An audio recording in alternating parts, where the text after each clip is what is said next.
Hii ni nafasi muhimu sana kurudi tena usiku wa leo, na ni baraka kubwa kwangu kuja na kuzungumza nanyi kumhusu Bwana wetu Yesu, ambaye nina hakika kwamba wengi wenu mnamjua, ama ninatumaini mnamjua, katika kusamehewa dhambi zenu na kwa njia ya neema yake kwenu. Na pia naomba wakirimie usiku wa leo neema yake zaidi, tutakapoondoka hapa, na tuweze kusema kama wale wanaotoka Emau, mioyo yetu iliwaka ndani yetu hapo walipokuwa wakisema nasi njiani. Sasa kila asubuhi ninaamini wana mtu wa uhusiano wa jamii kama yeye, Bwana Vail hapa anafundisha somo kwa namna fulani, akijibu maswali na kuzungumza juu ya maandiko. Je, hilo linafanyika hapa katika jengo hili? Hapa katika jengo hili asubuhi. Na kama mtu yeyote yuko huru, na baadhi ya wahudumu ama wengineo wangetaka kutembelea, mbona mtu yeyote anakaribishwa. Na ndugu Vail ni mwalimu mwenye kina kwa hakika. Hakika yeye ana elimu nzuri, na kwa hiyo nilisema hivi majuzi, laiti ningalikuwa na elimu. Inanibidi kutumia mifano kufananisha kitu na kingine kuelezea. Mnajua, sina elimu ya kutosha kulifafanua, bali kwa namna fulani ama kwa njia nyingine Bwana hunisaidia kuieleza. Na kwa hiyo ninakumbuka wakati mmoja kulikuwa na mtu mmoja katika maandiko, jina lake lilikuwa ni Yohana. Baba yake alikuwa ni kuhani. Kwa kawaida wao waliambatana na shughuli za baba yao, lakini kwa kweli yeye alikuwa na ujumbe, alikuwa amtangaze Masihi. Na sasa kama angalishuka akaenda kwenye shule ambayo baba yake alienda, wao walisema, sasa unajua mpendwa ndugu nani, huyo kweli ndiye Masihi. Karibu walimshawishi. Kwa hiyo unaona, yeye hakuenda kwenye shule yoyote ya namna hiyo. Alienda nyikani ambako alijifunza mambo ya Mungu. Unaona jumbe zake zilivyotoka. Yeye kamwe hakupata elimu yoyote. Alienda kule akiwa na umri wa miaka 9, akatoka akiwa na umri wa miaka 30, akahubiri kwa miezi 6, kisha akauawa. Sasa tunaona ya kwamba yeye alitumia, kasema, kama vile Mafarisayo walivyotoka na Masadukayo, naye akasema, sala Allah, enyi uzao wa nyoka. Hao ndio aliokuwa amewaona nyikani, nyoka, kitu ambacho ni kichafu na kinachoteleza na kidanganyifu. Unaona, sasa huenda mtu fulani angelisema, mbona maskini wewe, kijipande kidogo cha usumbufu kisicho na maana, ama kitu kingine. Lakini unaona, hakujua maneno ya kutumia. Kwa hiyo yeye alisema tu, enyi uzao wa nyoka. Hao ndio aliokuwa amewaona nyikani. Akasema, ni nani aliyewaonya kuitoroka ghadhabu ijayo? Msianze kusema ya kwamba sisi ni washiriki wa hili na ni washiriki wa lile, maana Mungu anaweza kutoa kwenye mawe haya yale aliyokuwa ameona kumuinulia Ibrahimu watoto. Na shoka limewekwa kwenye shina la mti. Yeye alijua la kuufanyia mti mbaya. Yeyote asiyezaa tunda zuri hukatwa na kutupwa motoni, kuuchoma mti mbaya. Unaona, ujumbe wake wote ulihusu kitu fulani cha maumbile alichofananisha nao. Watu wa kawaida wanauelewa huo, na halafu wao, nafikiri mara nyingine huenda ikawa ni bora zaidi kufanya hivyo kuliko maneno haya yote makubwa mno ambayo watu hujifunza shuleni. Sasa tulichelewa kidogo jana usiku, kwa hiyo tunajaribu kuwaruhusu mfumukane kwa wakati unaofaa tu usiku wa leo, kama kweli tunaweza. Nami natumaini ya kwamba Bwana hata ruhusu inyeshe sana kwa wingi usiku wa leo juu ya paa hili la mabati. Kwa hiyo tutaamini tu na kujaribu kumtumikia kadri tujuavyo. Sasa hebu na tusimame tunaposoma neno la Mungu. Tunaposoma sasa kutoka katika kitabu cha Mwanzo, na tunaanzia kwenye mlango wa 22 na kifungu cha 7, tukisoma hadi cha 14 vyote pamoja. Isaka akasema na Ibrahimu baba yake akinena, babangu. Naye akasema, mimi hapa mwanangu. Akasema, tazama, moto upo na kuni zipo, lakini yuko wapi mwanakondoo kwa sadaka ya kuteketezwa? Ibrahimu akasema, Mungu atajipatia mwanakondoo kwa hiyo sadaka, mwanangu. Basi wakaendelea wote wawili pamoja. Wakafika mahali pale alipoambiwa na Mungu. Ibrahimu akajenga madhabahu huko, akaziweka tayari kuni, kisha akamfunga mwanawe mwenyewe, akamweka juu ya madhabahu, juu ya zile kuni. Ibrahimu akanyosha mkono wake, akakitwaa kisu ili amchinje mwanawe. Ndipo malaika wa Bwana akamwita kutoka mbinguni, akasema, Ibrahimu, Ibrahimu. Naye akasema, mimi hapa. Akasema, usimnyoshee kijana mkono wako, wala usiweke juu yake, kwa maana sasa najua ya kuwa unamcha Mungu, iwapo umenizuilia, hukunizuilia nani wako mwanao wa pekee. Ibrahimu akainua macho yake akaangalia, tazama, kondoo mume yuko nyuma yake, amenaswa pembe zake katika kichaka. Basi Ibrahimu akaenda akamtoa huyo kondoo, akamtoa awe sadaka ya kuteketezwa badala ya mwanawe. Ibrahimu akapaita mahali hapo Yehova Yire, kama watu wasemavyo hata leo, katika mlima wa Bwana itapatikana. Na tuinamishe vichwa vyetu kwa dakika moja tu tuombe. Heavenly Father, we are told by this word which is God that faith. Baba yetu wa mbinguni, tunaambiwa na neno hili ambalo ni Mungu ya kwamba imani chanzo chake ni kusikia na kusikia neno la Mungu. Na sasa Baba, tunaomba ya kwamba utatukirimia mazingira ya somo hili tupate kujifunza kama tunavyoambiwa na Biblia ya kwamba mambo hayo yote huko nyuma katika Agano la Kale yalikuwa ni mifano tunayopaswa kuona. Kwa wale wanaotii wito wa Mungu wamebarikiwa, wale wanaoukataa wamelaaniwa. Kwa hiyo tunaomba Baba ya kwamba tutapata ufahamu usiku wa leo kwa ufunuo. Jalia Roho Mtakatifu atufunulie mambo yanayotuhusu sisi katika siku hii. Yote yamefichwa katika siri hii kuu ya Mungu ambayo imekuwako tangu kuwekwa misingi ya ulimwengu. Kwa kuwa tunaomba katika jina la Yesu, amina. Waweza kuketi.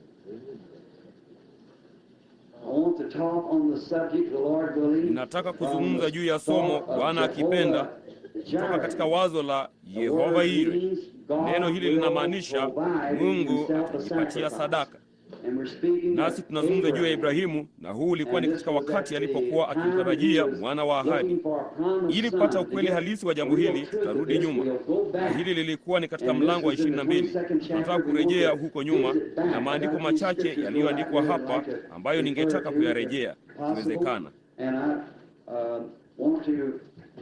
Nami ninataka kuzungumza juu yake, na ninataka kuanzia kutoka mlango wa 12.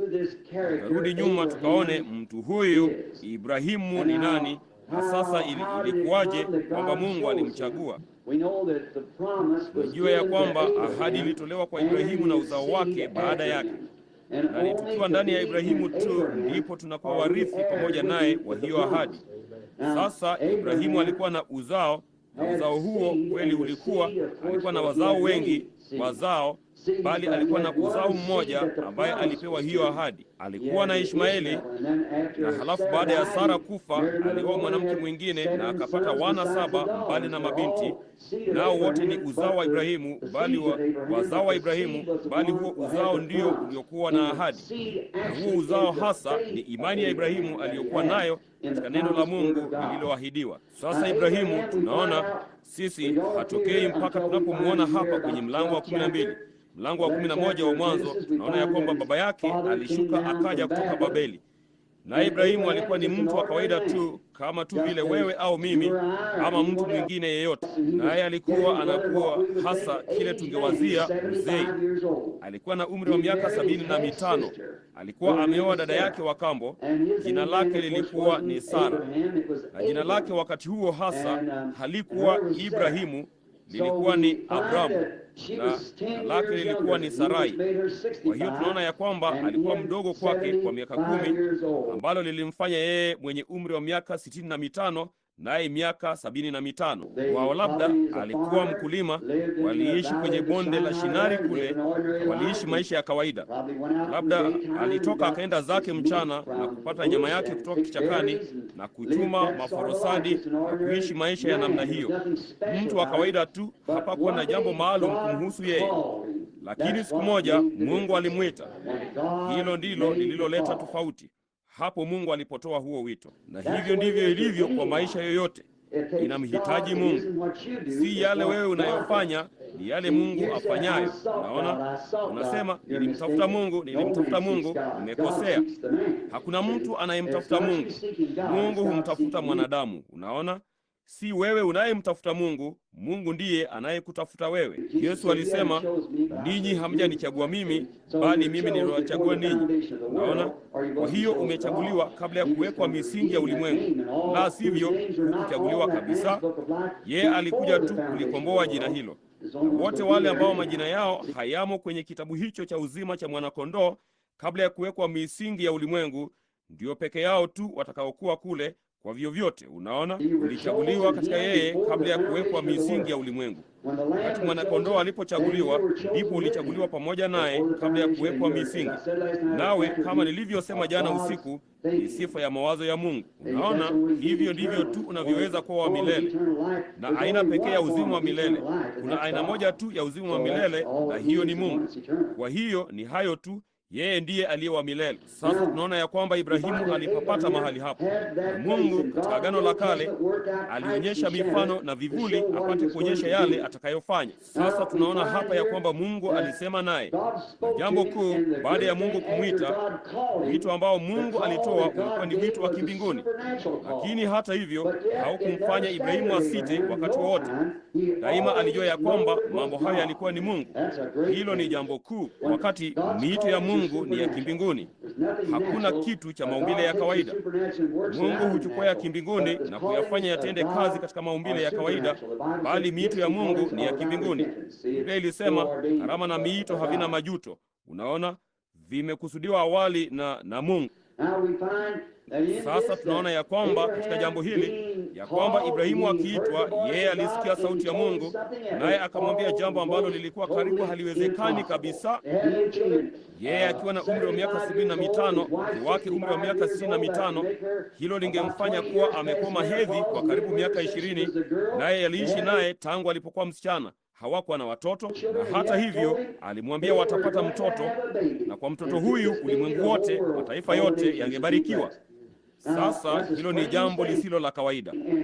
Na Ibrahimu, Biblia ilisema katika Warumi mlango wa 4, hakusita katika ahadi ya Mungu kwa kutokuamini, bali alitiwa nguvu akimtukuza Mungu. Ninaweza kuwazia baada ya mwezi wa kwanza, bila shaka Sara, kama nilivyosema, alikuwa amekoma hedhi. Mwezi wa kwanza, ninaweza kuwazia Ibrahimu alisema, Sara, unajisikiaje mpenzi? Hakuna tofauti. Vema, Mungu atukuzwe, tutampata mtoto huyo kwa vyovyote vile. Tutampata tu, Mungu alisema tutampata. Sara akashona vijiatu vidogo na akanunua nguo za madoadoa na vipini na kila kitu, akajiandaa kwa ajili yake, maana alijua atampata. Mungu alisema hivyo. Unaona, mwaka wa kwanza ukapita. Je, unahisi tofauti yoyote mpenzi? Hakuna tofauti hata. Mungu asifiwe. Itakuwa ni muujiza mkuu sasa kuliko ilivyokuwa mara ya kwanza. Unaona, ni mwaka mmoja baadaye utampata kwa vyovyote vile. Kwa nini? Mungu alisema hivyo. Hilo la tosha. Mungu alisema hivyo. Sisi, Mungu alisema hivyo. Miaka 10 ikapita. Unajisikiaje sasa mpenzi? Huyu hapa 75 na yeye ana 85. Sasa ungeweza kuwazia mwanamume mzee na mwanamke kama huyo leo wakishuka kwenda hospitalini na kusema, daktari, tunataka kufanya maandalizi na nini. Mungu anakutaka uamini mambo mengine ya kuchekesha sana, bali yeye daima huyafanya kuwa ya kweli. Mungu, mtu anayemwamini Mungu anafanya mambo kiwazimu kabisa kwa ulimwengu. Ungeweza kuwazia Musa aliyefunzwa katika nini yote, hekima yote ya Wamisri, kiongozi wa jeshi majeshi ya Misri, na hata hivyo ilimchukua miaka 40 kufunzwa kuhitimu hayo, kisha ikamchukua Mungu miaka 40 kuondoa hiyo elimu kwake. Muda tu uliochukua ulimwengu kuiweka ndani yake. Miaka 40 zaidi alimfundisha kupindukia, akatoa elimu yote, teolojia ndani yake, naye alikutana naye mbali sana jangwani, ndipo akajua mengi zaidi juu ya Mungu kwa dakika 5 mbele za Mungu kuliko aliyojifunza katika miaka 40 kutoka katika vitabu. Hiyo ni kweli. Mungu hajulikani kwa elimu, yeye anajulikana kwa imani, na Mungu alizungumza naye kwa mambo ya kimbinguni. Na ni jambo la fedheha jinsi gani wakati mwingine Mungu anatufanya tutende. Ungeweza kuwazia mzee mwenye umri wa miaka 80 akikimbia, nabii akimkimbia Mungu katika uwepo wa Mungu dakika 5. Kesho yake asubuhi ungeweza kumwazia mzee masharubu yakining'inia chini sana namna hii, kipara chake kiking'ara, fimbo iliyopinda mkononi mwake, mke wake ameketi kwa kutonua miguu juu ya nyumbu, huko amemshika mtoto pajani mwake akishuka kwenda zake. Unakwenda wapi Musa? Ninashuka kwenda Misri kuiteka. Unaona, kuiteka, uvamizi wa mtu mmoja, hilo linasikika lisilo la busara, lakini jambo lenyewe lilikuwa kwamba alifanya jambo hilo kwa kuwa Mungu alisema hivyo. Hilo la tosha. Mungu anaposema ni hivyo, ni mkataa, ni hilo tu. Kama Mungu alitoa ahadi, ambatanisha nafsi yako na jambo hilo. Kama unaweza kuamini jambo hilo, ambatanisha nini yako.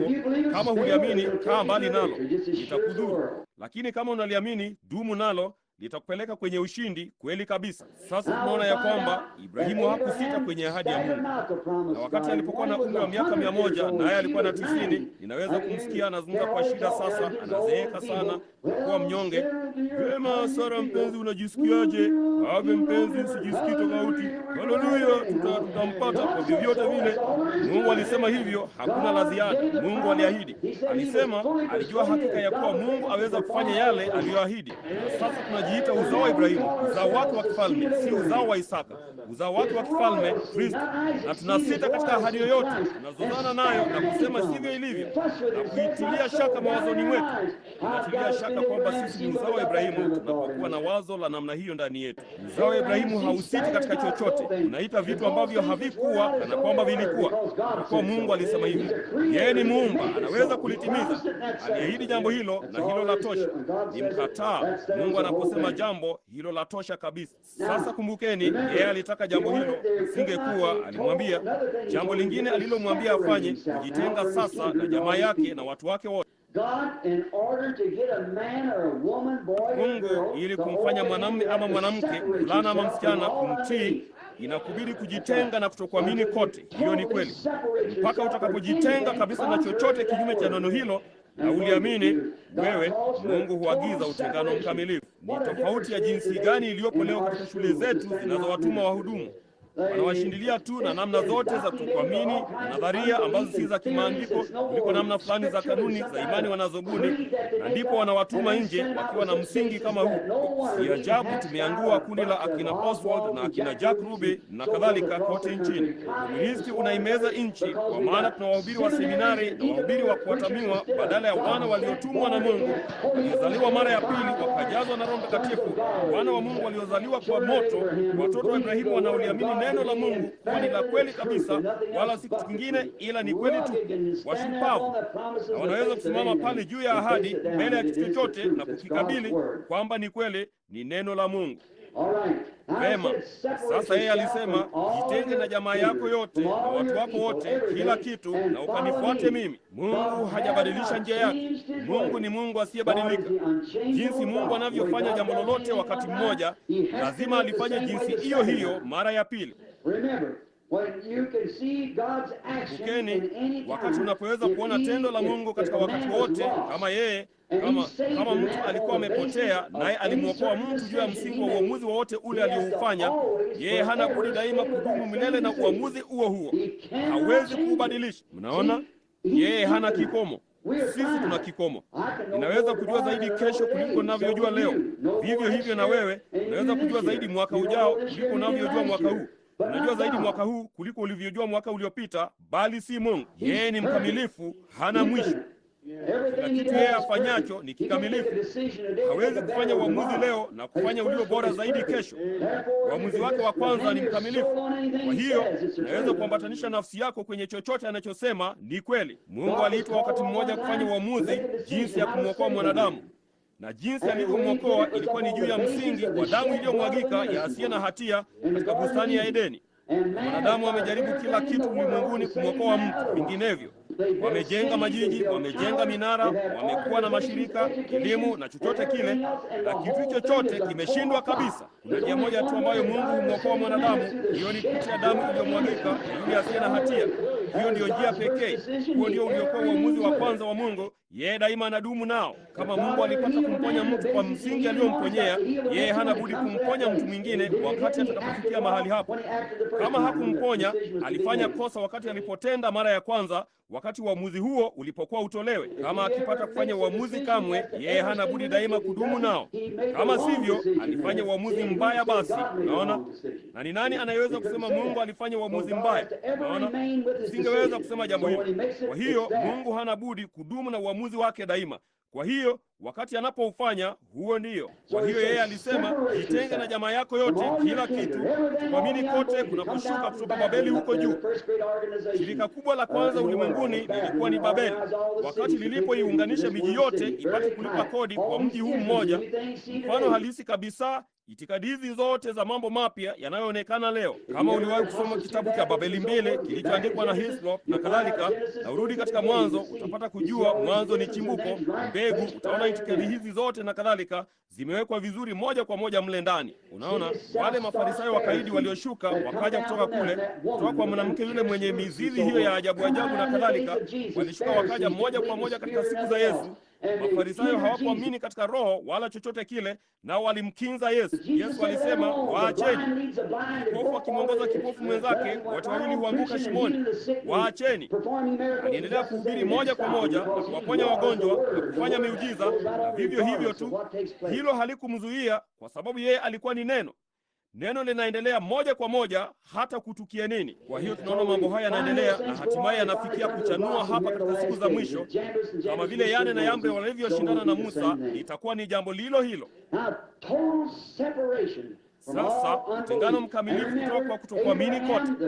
Na kumbukeni, mzee wetu Ibrahimu kamwe hakubarikiwa kikamilifu mpaka alipotii vile hasa Mungu alivyosema afanye. Nasi kamwe hatutabarikiwa hata kidogo na kupata baraka mpaka tutakapotii yale Mungu aliyosema tuyafanye. Jambo lingine ninalowataka mlione hapa katika mlango wa 12 ni kwamba kwa jumla agano hilo lilikuwa bila masharti kabisa. Halikuwa na masharti yoyote kwake. Nimenini tayari, si kama wewe. Hakukuwa na kama kwake. Tayari nimefanya jambo hilo. Alimpa Ibrahimu agano bila masharti. Na sasa ujue, katika agano la Adamu ilikuwa kama hutaugusa mti huo, basi nitafanya hivi na vile, bali ukiugusa, basi itanibidi kufanya hivi na vile. Unaona, hilo lilikuwa limeambatanishwa na sheria. Lakini katika agano hili, tayari nimekufanya baba wa mataifa mengi, naye tayari lote halina masharti. Agano hilo ni neema tupu kabisa. Jambo pekee walilopaswa kufanya kudumisha agano hili lilikuwa ni kukaa na kudumu humo nchini, na kila baraka iliyoambatanishwa na agano hilo ilikuwa pamoja nao. Jambo pekee walilopaswa kufanya lilikuwa ni kukaa katika nchi hiyo. Sasa tunaona waliposhuka kwenda Misri walipoteza baraka zao, bali si agano lao.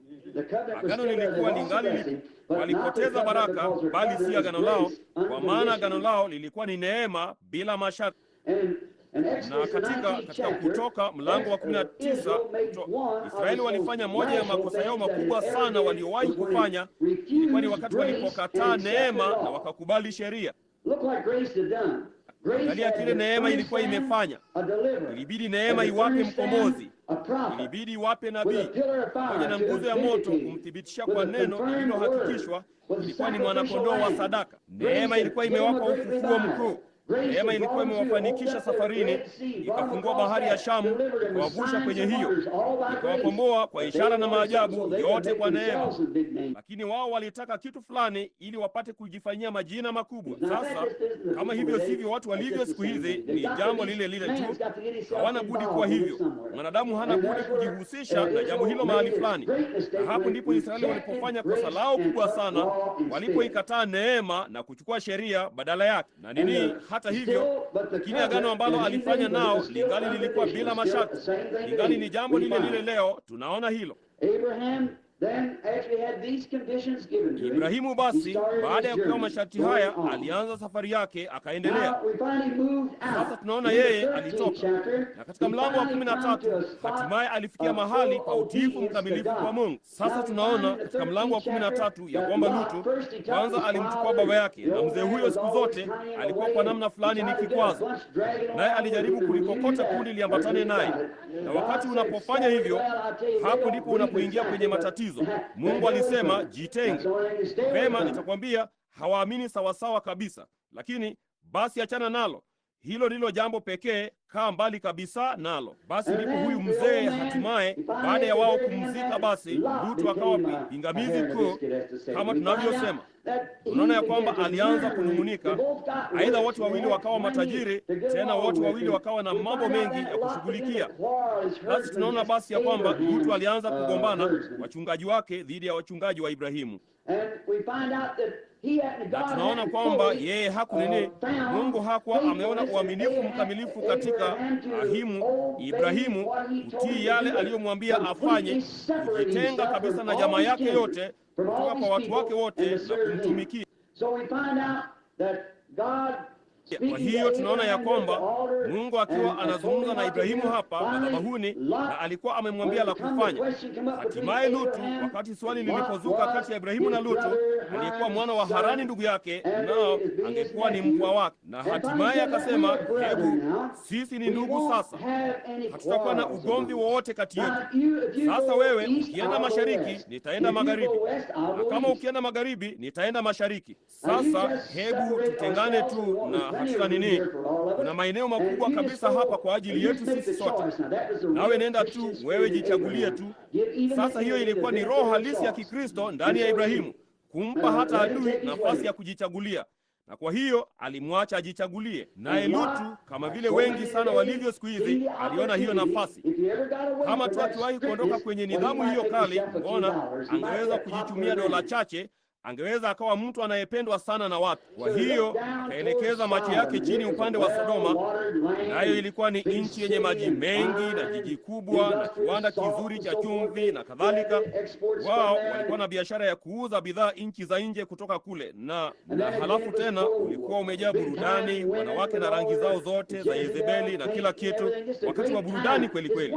Mke wake kwa namna fulani alijisikia kidogo namna hiyo pia, kwa sababu tunaona baada ya yeye kuwa meya kule chini kwamba kwa namna fulani alipenda njia za hao watu, na hilo ndilo jambo pekee unalopaswa kufanya, ni kujichanganya na jambo fulani. Unaona, Mungu anakutaka ujitenge na uyaache kwa mbali sana mambo hayo mpaka uyaoni hata kidogo.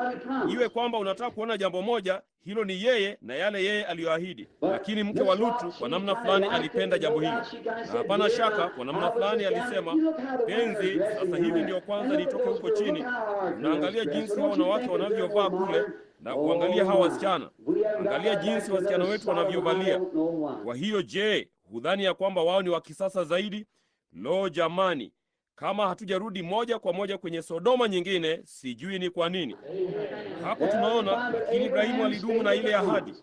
Ndipo tunaona vile inavyoendelea na nini walivyojitenga na Lutu, na Ibrahimu alichukua nchi kame, njia nyembamba, akakaa juu ambako hakukuwa na malisho mengi kwa ng'ombe wake, lakini alikuwa tayari kuichukua njia hiyo kwa kuwa Mungu alikuwa amemweka katika nchi hiyo, na humo ndimo alimotaka kukaa, akiwa tayari kuitwaa. Sasa wakati hatimaye alipomtii Mungu kikamilifu, hatimaye wakati alipomtii Mungu kwa ukamilifu kabisa, kujitenga kabisa, hapo ndipo Bwana alimtokea tena. Mpaka alipofanya jambo hilo, Bwana alikaa mbali na Ibrahimu. Lakini wakati alipotii kikamilifu, ndipo Lutu, Mungu akamtokea akasema, Ibrahimu, inua macho yako, angalia mashariki, angalia magharibi, angalia kaskazini, angalia kusini, yote ni yako. Amina. Sasa ninapenda hilo. Unajua, jambo hilo ni kama vile ilivyokuwa wakati nilipookoka. Zote nilikuwa nimesikia kuhusu Mungu kuwa ni Mungu mkuu. Najua nilipookoka mimi, fulani alisema, sasa yote ya kupasayo kufanya ni kujiunga na kanisa, kuandikisha jina lako kwenye orodha hii ya kanisa hili hapa katika kanisa la Kibaptisti. Hayo tu ndio unayopaswa kufanya. Lakini unajua, siku moja niliona ya kwamba nilikuwa mrithi wa kitu fulani ambacho nilitaka kuangalia humo na nione nilichokuwa nacho. Unajua, mimi niko hivyo tu. Kama njia tao kubwa ni mali yako na kila kitu mle ni mali yako, hujui unachomiliki mpaka utakapoanza kuangalia katika Biblia uone hizo ahadi. Amina. Watakuzuia usizipate wakiweza, bali ni zako. Kila ahadi ni kwa Ibrahimu na kwa uzao wake baada yake. Amina. Kila ahadi ya kiungu katika neno ni mali ya Ibrahimu na uzao wake, nawe ni mrithi wake. Mrithi. Lo jamani, ninapenda kuchunguza na kuona nina kitu gani. Kama mtu akinipa kitu fulani, ninapenda kukiangalia chote vizuri. Nami napenda kuichunguza Biblia nione kile kilicho mali yangu. Na uzao wa Ibrahimu unapaswa kufanya hivyo. Unapozaliwa mara ya pili, ukajazwa na Roho wa Mungu na Roho Mtakatifu akiwa juu yako, wewe ni mrithi wa kila mojawapo ya ahadi hizo. Unajua, ni kama vile nilivyosema, njia tao kubwa. Kwa tumebatizwa katika njia hiyo ya tao kwa Roho mmoja, sisi sote tumebatizwa katika mwili mmoja. Mwili huo ni Kristo, ambaye ni uzao wa kifalme wa Ibrahimu na warithi mrithi wa kila kitu kilicho ndani yake. Amin. Kila kitu kilichokuwa ndani ya Mungu alikimimina ndani ya Kristo. Kila kitu kilichokuwa ndani ya Kristo, yeye alikimimina ndani ya mwaminio. Amina. Mungu juu yetu, Mungu pamoja nasi, na Mungu ndani yetu. Kila kitu, kila ahadi katika kile kitabu ni yako kama unaweza kuamini.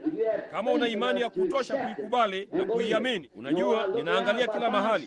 Kama nikipata kitu ambacho kidogo kiko juu mno, sijui kuna nini mle, nitachukua ngazi na kuisogeza karibu na kuendelea kupanda mpaka nitakapokifikia. Hivyo ndivyo ilivyo ahadi fulani katika Biblia. Kama kitu chochote kinaonekana kana kwamba kwa namna fulani ni cha kisiri kwangu, ninaendelea tu kuomba mpaka nitakapokifikia. Hivyo tu, hiyo ndiyo njia ya kufanya jambo hilo. Endelea kuomba, endelea kushikilia, ukipanda juu, ukiamini mpaka unini. Wewe ni mrithi wake, una ahadi kwa kitu hicho na una haki kwacho, na ombeni nanyi mtapokea, kwa maana mambo yote yanawezekana kwa hao waaminio. Sasa tunaona ya kwamba Ibrahimu alitembea kote katika nchi hiyo. Mungu alimwambia akasema, tembea kote nchini, iangalie vema. Kila kitu humu ndani ni chako, kila sehemu yake yote ni yako, yote ni mali yako.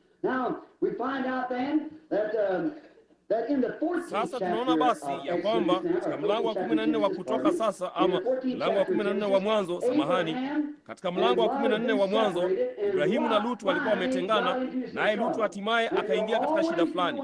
Na daima utaingia wakati unapojitenga na waaminio, utaingia katika shida. Tunaona ya kwamba wafalme waliungana na wakafanya vita. Nao wakashuka wakaja wakauteka Sodoma, wakauteka Gomora, wakawateka wafalme wao wote wa mabondeni na mabonde na kila kitu, na wakamteka Lutu, na ni watu wachache tu waliokimbilia milimani. Na walipofanya hivyo, mtu fulani aliyetoroka alikuja akamwambia Ibrahimu Mwebrania, akasema ya kwamba Sodoma imeanguka na Gomora, nao wamewachukua wafalme wao na kadhalika, wachukua watu wote na vyakula vyao na kila kitu walichokuwa nacho. Kisha wakamchukua Lutu na mkewe na binti zake, wanawake wote, nao wameenda nao. Sasa Ibrahimu, angalia roho hii ya Kikristo ikimfuatilia ndugu yake. Hata hiyo, ingawa Lutu alikuwa amekengeuka, amerudi nyuma, bado Ibrahimu alimpenda.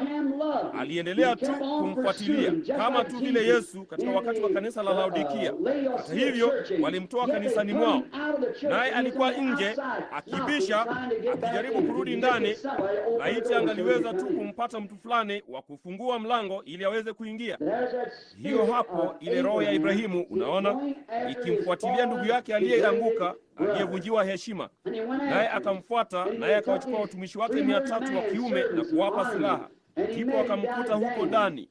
Huko ni mwisho kabisa wa Palestina pale. Naye akamkuta kule na akajitenga usiku, kuyafuatilia na kuyatwanga majeshi hayo kabisa, na kuwashinda hao wafalme na kuwaua na kurudisha yote yaliyokuwa yametekwa nyara. Angalia wakati aliporudi, ni picha nzuri jinsi gani hapa. Hiyo ndiyo sababu ninapenda tu kwa namna fulani kutangulia kulielezea hili kidogo, ili kwamba tupate nini kabla sijafikia kwenye somo langu la Yehova Yire. Kama ukiangalia vile Ibrahimu alivyorudisha yote yaliyokuwa yamepotea, ndugu yake mkaidi na watoto, wakati alipokuwa akiwarudisha, wale wafalme walitoka wakaja kumlaki. Ndipo Melkizedeki akatokea, ambaye alikuwa ni mfalme wa Salemu, mfalme wa amani, mfalme wa haki, mfalme wa Yerusalemu, bila baba, bila mama, bila mwanzo wa siku zake, bila mwisho wa maisha yake. Melkizedeki alikutana naye kwenye kuwa, akija kutoka kumpiga mfalme ambaye mzee wetu Ibrahimu, Waebrania 7, alikutana na mtu huyu na akatoa fungu la 10 zaka. Hapana budi, mtu huyu alikuwa ni mtu mkuu sana. Unafikiri alikuwa ni nani? Hakuwa na baba, hakuwa na mama, hakuwa na mwanzo wa siku zake. Yeyote yule aliye, yeye angali yu hai.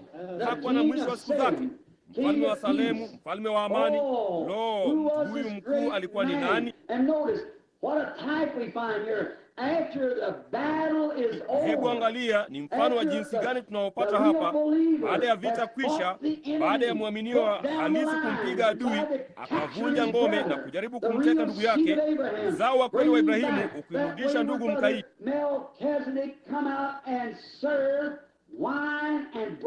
Melkizedeki alijitokeza na kumpa divai na mkate, ushirika. Kumpa ushirika baada ya vita kwisha, akampa ushirika baada ya vita. Ni mfano mzuri sana wa wakati vita vitakapokwisha hapa duniani, ushindi umepatikana. Yesu alisema wataula upya katika ufalme wa Baba baada ya yule mkaidi kurudishwa. Ndipo jambo la kwanza tutakalofanya wakati tutakapoingia baada ya vita kwisha ni kuketi chini mezani katika ufalme wa Mungu. And there, those that have fought and sat down and overcome, na pale wale ambao wamepigana na kuketi chini na kushinda watavikwa haki ya Kristo, na halafu tena wanakula mkate na kunywa divai katika ufalme wa Baba katika ng'ambo ya pili. Ni picha halisi ya jinsi gani hii ya Ibrahimu akitoka na kumpata Lutu na kumrudisha. Sasa tunaona basi ya kwamba katika mlango wa 15 naona jambo fulani zuri sana hapa. Kwa namna fulani napenda jambo hili vizuri sana, kuona kwamba Ibrahimu alikuwa ni nani sasa, na Ibrahimu na uzao wake baada yake.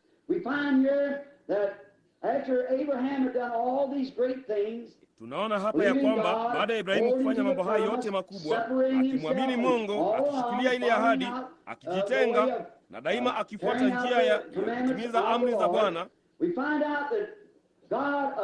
tunaona ya kwamba Mungu alimtokea madhabahuni. Ndipo Ibrahimu akamuuliza swali akasema, sasa mrithi wangu ni nani ila huyu Eliezeri wa Dameski? Na sasa wewe uliniahidi uzao, nami ninataka ufanye jambo fulani, ninataka unithibitishie ahadi hii. Kadhalika Mungu alisema ya kwamba yeye angeithibitisha kwa Ibrahimu, akithibitisha agano ambalo alikuwa amefanya kati yake na Ibrahimu. Sasa yeye atampa ishara ya kwamba itakuwa ni kweli, hivi kwamba hata ingawa yeye ni mzee, ana umri wa karibu miaka 85 sasa, lakini hata hivyo yeye atamthibitishia kwa ishara ya kwamba atatimiza agano hilo. No, nina furaha sana ya kwamba Mungu daima hutupa ishara, kwa sababu yeye tunapaswa kujua leo ya kwamba saa hii tunayoishi sasa kunapaswa kuwepo na ishara duniani wakati huu. Inatupaswa kuitarajia ishara hii. Mungu kamwe hafanyi jambo lolote bila kwanza kuwapa watu ishara na onyo, na ishara halisi hufuatwa na sauti, na sauti hiyo siku zote ni sauti ya kimaandiko. Sasa yeye atathibitisha agano hilo kwa Ibrahimu ama Abrahamu bado, naye akasema, chukua ndama. Sasa kumbukeni, huyo hapo ndama jike, na umchukue mbuzi jike wa miaka 3. Kila mmoja anapaswa kuwa wa miaka 3. Angalia, ndama wa miaka 3 jike, mbuzi wa miaka 3 jike, na kondoo mume wa kiume, kila mmoja 3, umri wa miaka 3, na hao hapo watatu jike, majike 2 na mmoja wa kiume. Naona umri wa miaka 3, sadaka safi, mwana kondoo, ndama, mbuzi jike mwenye umri wa miaka 3, na halafu kondoo mume. Kama ukitambua, kila kitu hapo kinaishia kwa ishara. Na sasa sipaswi kuhubiri fundisho kutoka hapa jukwani, nami nina hakika hilo ni wazi sana, hata mnaweza kuliona. Angalieni, na akachukua 2 ndege 2, mmoja njiwa na mmoja hua, ambao ni wa jamii moja, njiwa na hua. Sasa yeye alimkata yule mbuzi, yule kondoo vipande 2, akamkata yule kondoo mume na mbuzi, na hao wengine akawagawanya, akawakata vipande 2, akawalaza chini, ila huwa yeye na njiwa hakuwapasua. Hiyo ilikuwa bila shaka, yeyote anayejua maandiko anajua huo ni uponyaji wa kiungu. Unaona, uko kwenye maagano yote mawili, na kwa hiyo tunaona aliwaweka hapo. Uponyaji daima ni kwa imani katika damu iliyomwagika daima. Na lile agano la kale lilikuwa na uponyaji wa kiungu. Ni zaidi sana vipi agano jipya lilivyo nao. Mnaona, kama agano la kale lilileta huo, vipi kuhusu lile jipya, wakati ni agano bora zaidi, linanena mambo bora zaidi, mambo ya juu zaidi, mambo makuu zaidi, mambo bora zaidi, agano jipya. Sasa tunaona katika jambo hili ya kwamba Ibrahimu wakati alipofanya jambo hili, basi angalia yaliyotukia. Sasa hili hapa jambo kubwa muhimu sana Sitaki ninyi mlikose hili, kule kuthibitishwa kwa lile agano. Kwa maneno mengine, ni ahadi kwamba mimi ni mwaminifu kwa yale ninayofanya ama yale ninayosema nitafanya.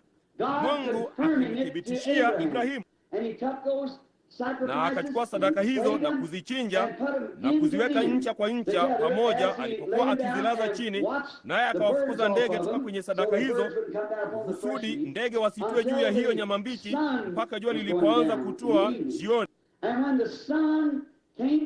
Na jua lilipotua ama lilipokuwa likitua, hapo alimwonyesha Ibrahimu yale atakayofanya katika siku za usoni, yale yatakayotukia. Angalia, yeye alimwambia Ibrahimu, kitu cha kwanza alichoona kilikuwa ni hofu kuu ya giza ikimwangukia. Kwanza, usingizi mzito sana ulimjia. Sasa huo usingizi uliwakilisha mauti kwa binadamu wote. Kila mwanadamu hana budi kufa. Mauti kwa wanadamu wote. Huo usingizi ulikuja juu yake. Na kabla ya huo ilitokea hofu halisi ya giza.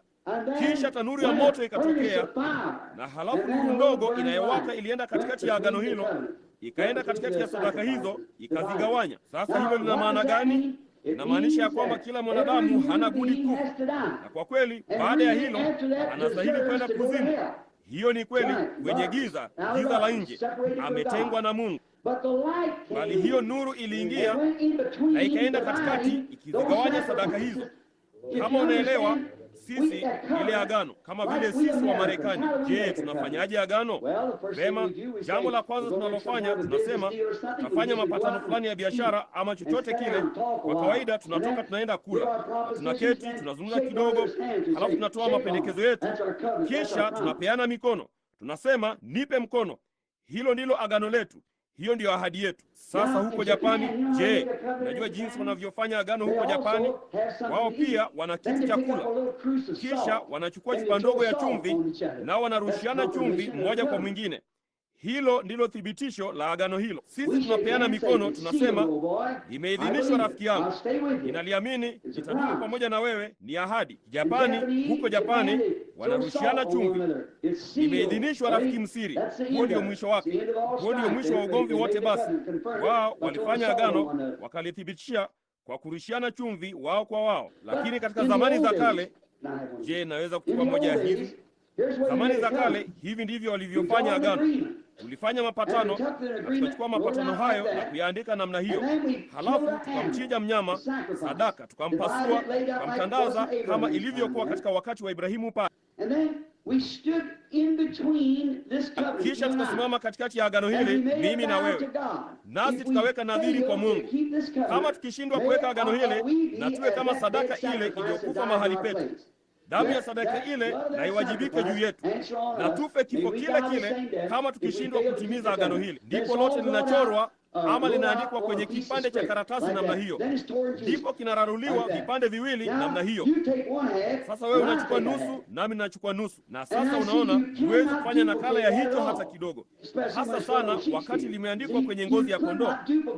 Unaona, usingeweza kufanya nakala yake hata kidogo. Hiki hakina budi kuumana na hicho kulifanya liwe kweli. Na ndipo tunapokutana, ninabeba kipande kimoja, nawe unabeba kipande hicho kingine. Ndipo basi tunapokutana na agano hili linapaswa kufanywa na nadhiri zetu zinabidi kutimizwa. Basi kipande changu cha karatasi hakina budi kuumana sawasawa na kipande chako cha karatasi. Na kwa hiyo wewe ndiwe ambaye tuko pamoja katika agano hilo. Kile Mungu alichokuwa akionyesha pale kwamba anakifanya ni kwamba Mungu mwenyewe alikuwa akishuka apate kufanyika mwili, naye alikuwa anaenda kuwa katika agano hilo. Ndipo Mungu akamchukua Kristo Roho. Mungu Yehova alimchukua Kristo pale msalabani na akampasua vipande viwili. Aliirarua nafsi yake na akaiweka huko juu, kisha akauchukua mwili akaulaza kaburini, kisha akauinua huo mwili katika ile asubuhi ya ufufuo. Ndipo akamrudisha Roho aliyekuwa juu yake apate kuwa juu ya kanisa. Hilo ni thibitisho lile lile katika siku za mwisho. Yesu Kristo yeye yule jana, leo na hata milele, ambapo agano hilo likapaswa kuwa ndani ya watu. Nipataje kupitia elimu? Nipataje kwa njia yoyote bali na thibitisho la Yesu Kristo aliye hai, ambaye amefufuka katika wafu na ameketi katika ukuu huko juu siku ya leo. but the same Spirit was upon Roho him. yule yule aliyekuwa juu yake yuko juu ya uzao wa kifalme wa Ibrahimu katika siku za mwisho, akithibitisha na kuhakikisha ya kwamba yeye yule jana, leo na hata milele. Amen. Makes you feel religious, Amina. doesn't it? Inakufanya ujisikie kubarikiwa, sivyo? There is the Hilo hapa katika agano halisi. Kaandika agano langu mioyoni mwao. Yesu alisema, mambo nifanyayo mimi ninyi nanyi mtayafanya. Tunapokuja hapa Sodoma katika dakika chache, angalia jinsi ilivyo, jinsi linavyotukia pale, jinsi ambavyo ndivyo hasa ahadi hiyo ilivyo kwa ajili ya siku ya mwisho na yale yeye angefanya. Alikuwa akithibitisha jambo hilo, akionyesha ya kwamba yeye aliupasua mwili wa Yesu vipande viwili, akaichukua roho, akauchukua mwili, akaweka mkono wa kuume wa kiti cha enzi cha Mungu, kisha akashusha sehemu hiyo nyingine, ile sehemu aliyoipasua hiyo roho juu yetu, ambayo inaitwa Roho Mtakatifu. Na uzima ule ule uliokuwa ndani ya Kristo uko ndani yako. Hiyo inaonyesha yeye ni mkombozi wako, amekufanya mwana mwenye mamlaka kwa Mungu, na sasa sisi ni wana na binti za Mungu tukiwa na roho wa Kristo. Amin. Kazi nizifanyazo mimi ninyi nanyi mtazifanya, kubwa kuliko hizi mtazifanya, kwa kuwa naenda kwa Baba yangu. Amin. Roho aliyekuwa ndani yake yuko juu yako, uzima wa milele. Ndiye mwenye kutoa uzima wa milele. Yeye ni mkombozi, apate kuwarudisha wale walioanguka katika kule kuanguka katika jamii ya binadamu, kuwarudisha kwa Mungu. Na Roho aliyekuwa ndani ya Kristo yumo ndani yako. Kama roho ya Dillon fulani ilikuwa ndani yangu, ningekuwa na bunduki. Kama roho ya msanii ilikuwa ndani yangu, ningechora picha. Kama Roho wa Kristo yuko ndani yako, kazi za Kristo utazifanya. Amina. Hiyo ni kweli. Uhai uliokuwa ndani yake uko ndani yako. Hamisha uhai kutoka kwenye kitu chochote uingize kwenye kitu kingine. Kama ungeweza kuchukua uhai wa maboga na kuweka katika mtikiti maji, ungezaa maboga kabisa. Toa uhai kutoka kwenye mpichi na kuutia katika mpea, utazaa mapichi. Maana uhai ulio ndani ya mti huo toa thibitisho lake. Na hivyo ndivyo ilivyo na uzao wa kifalme. Kupitia kwa Isaka ulikuja uzao wa kawaida ambao ulikataa hilo pale msalabani. Kutoka kwa Efraimu kwenda kwa Manase ilihamishwa. Ile baraka kutoka kwa mkono wa kuume ikaingia mkono wa kushoto, ama mkono wa kushoto ulikuwa ni wa kushoto, kitinda mimba zikamwendea kifungua mimba. Kupitia hapo hali yote ilibadilishwa kutoka kwenye uzao wa kawaida wa Isaka ambao ulimkataa Kristo na kanisa la kawaida leo ambalo lingali linamkataa yeye,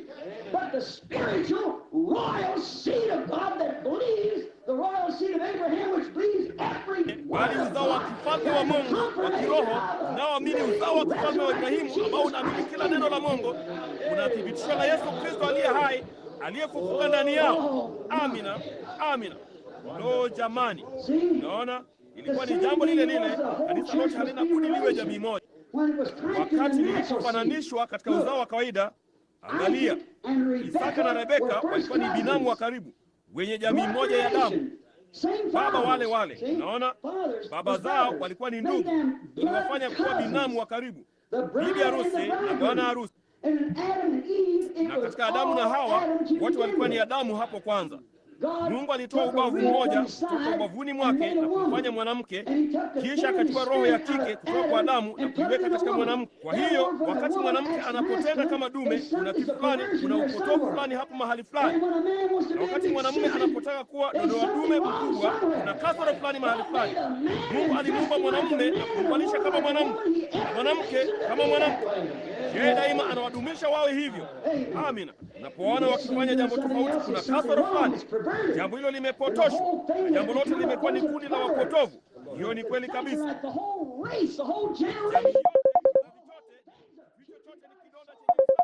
Kama vile Biblia ilivyosema, ni vigumu kupata uzima mahali popote. Unajua hiyo ni kweli. Ni vigumu kwako kupata wote miongoni mwao huko nje, lakini toka uende mtaani, ni vigumu kumpata mwanamume halisi wadodoa dume kama niliyowahi kuona. Na wanawake wanavaa suruali ndefu, wanakata nywele zao, wanajipodoa midomoni, wanavuta sigara, wanajaribu kujifanya mwanamume. Unataka kuwa mwanamume kwa sababu gani? Unapaswa kuwa bibi. Niliona tangazo lilosema meza za mabibi kwenye baa. Nasema kamwe hukupata mteja. Bibi hataenda mahali kama hapo. La bwana, la, bibi hataenda. Mwanamke huenda akaenda, bali si bibi. Hata ingia mahali kama hapo. Lakini haya basi, unaona, Mungu alitenganisha, akakata. Unaona ule mwele, bibi harusi wa Kristo. hana budi kurudi moja kwa moja kwenye hali ya kwanza. Sasa Hawa alikuwa ni nini? Yeye na Adamu walikuwa ni mmoja. Waliitwa Adamu, walikuwa ni roho. Wakati alipomfanya mtu kwa mara ya kwanza, yeye alimfanya kwa mfano wake mwenyewe, na Mungu ni roho. Katika mfano wa Mungu alimuumba mwanamume na mwanamke, aliwaumba. Yeye alikuwa na, halafu bado hakukuwa na mtu wa kuilima ardhi. Ndipo Mungu akamuumba mtu kutoka katika mavumbi ya ardhi, na akaweka roho huyu kwa aina mbili ndani yake, na huyo alikuwa ni Adamu wa kwanza. Ndipo wakati alipomtenganisha Hawa kutoka kwa Adamu, Hawa alianguka kwa kutokuliamini neno. Hiyo ni kweli. Hapo ndipo kanisa liliposhindiwa leo. Tuliamini neno, lakini katika kisa hiki kwa huo uzao wa kifalme walioitwa wakakusudiwa tangu zamani uzima wa milele, uzao wa kifalme wa Ibrahimu, wao wanaliamini hilo neno. Sijali nini kinachokuja ama kinachoenda, wanacheka kiasi gani, nani anayesema jambo hili lile ama linginelo, wao wamekusudiwa uzima wa milele, naye anarudi moja kwa moja alikotoka. Yeye pamoja na mpenzi wake Kristo ni mmoja. Ule uzima, roho aliye ndani ya Kristo yumo ndani ya kanisa. Hilo ndilo agano lao la milele hapa. Unaona, Mungu alimchukua roho wa Kristo akampasua kwenye ile sadaka pale Kalvari, kisha akaichukua hiyo roho akauinua huo mwili na kuuweka kwenye mkono wa kuume wa kile kiti cha enzi cha Mungu na ukuu huko juu. Hiyo ni kusema kila kitu mbinguni kinatawaliwa na yeye. Halafu roho yule aliyekuwa juu yake alirudi. Roho yule si roho mwingine. Roho yule alimjia yeye apate kuthibitisha lile agano kwa kifalme.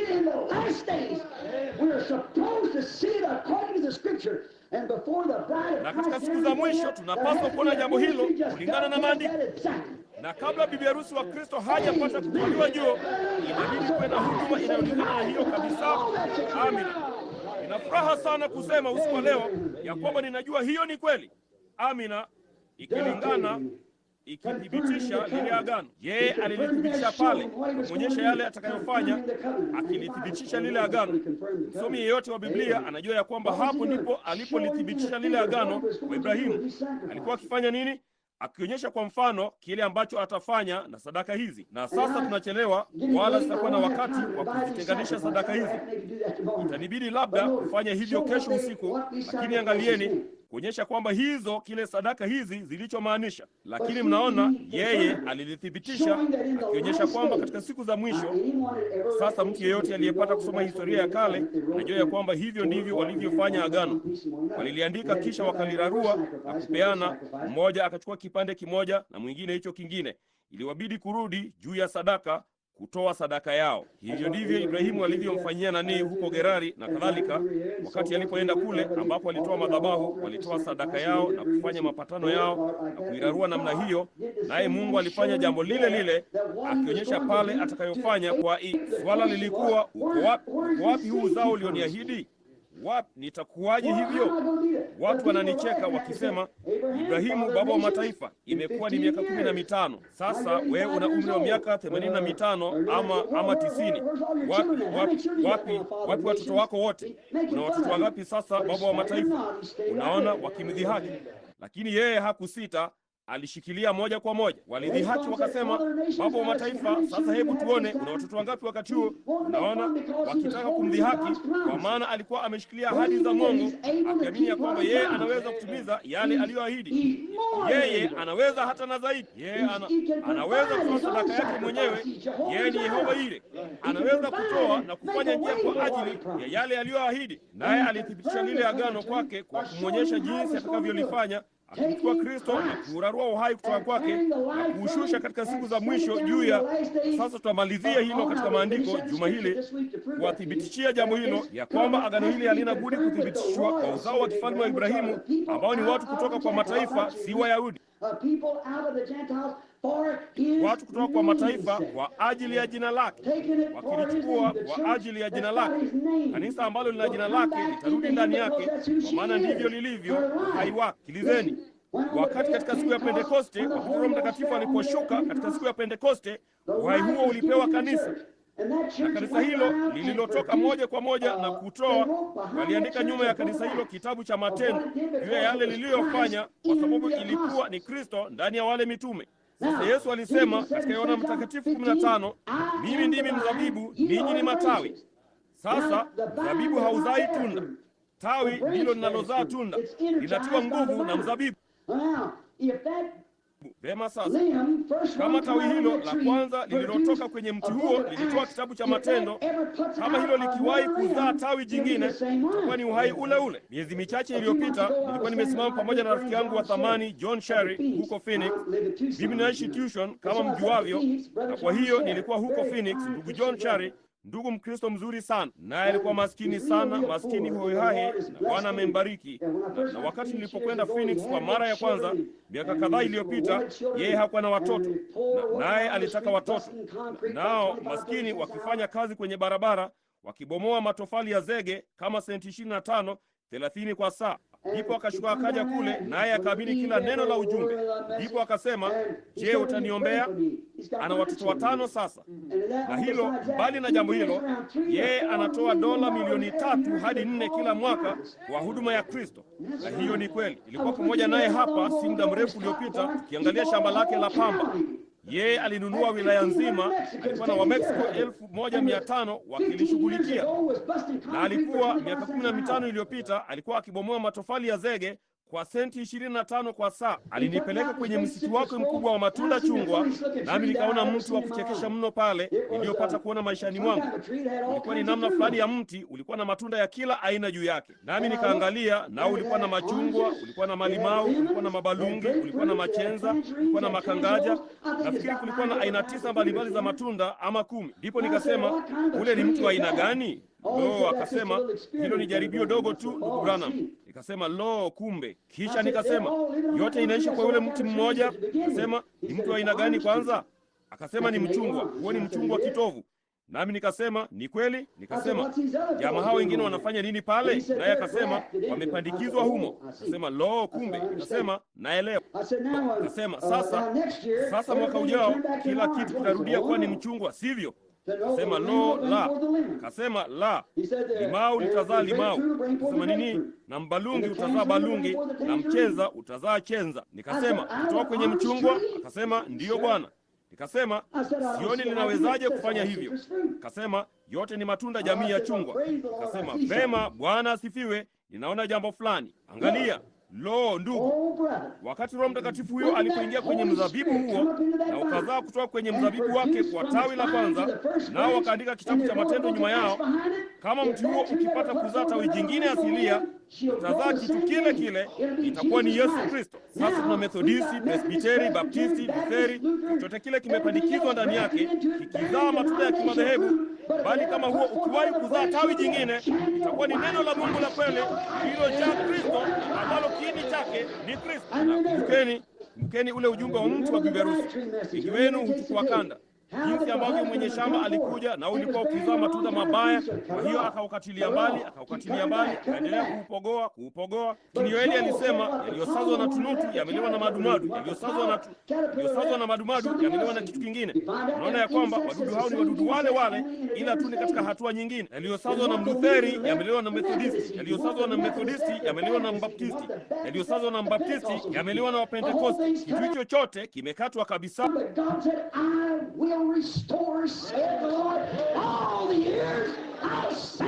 Bali Mungu alisema, rudisha, asema Bwana, miaka yote. Tatuma kanisa lingine katika siku za mwisho, tarudisha hizo nguvu za asili tena. Wakati wa jioni wako nuru chini kabisa katika moyo wa mti huo, haidhuru ni matawi mangapi yanapotolewa, tokea uzao wa kifalme wa Ibrahimu. Haleluya! Mungu aliahidi jambo hilo, Mungu atalifanya, alisema angelifanya.